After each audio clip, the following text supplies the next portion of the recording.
Today let's go to 2 John, John's second little letter. And it begins this way. The elder to the chosen lady and her children, whom I love in truth. And not only I, but also all who know the truth. For the sake of the truth, which abides in us and will be with us forever. Grace, mercy, and peace will be with us from God the Father and from Jesus Christ, the Son of the Father, in truth and in love. Well, tagging on to what I said yesterday, here's a couple more things that I don't know. The writer identifies himself as the elder. We don't know his name.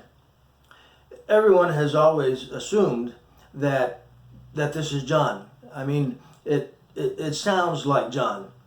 Just count the many times he uses the word truth and know, K-N-O-W, in a short little letter.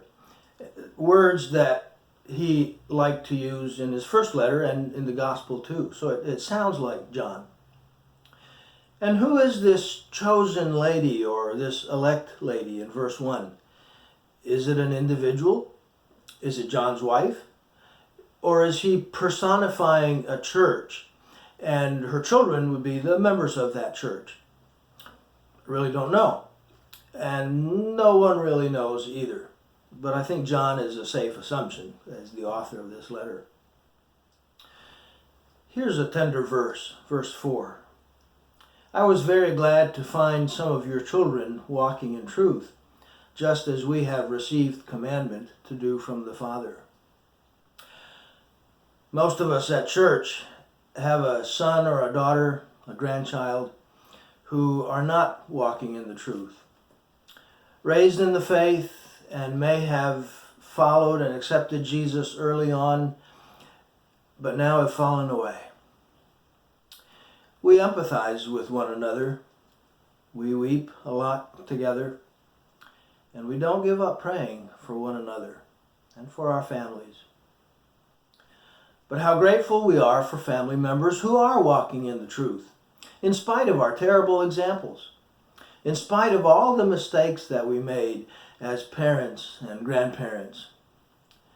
You know, there are no instruction manuals for raising kids.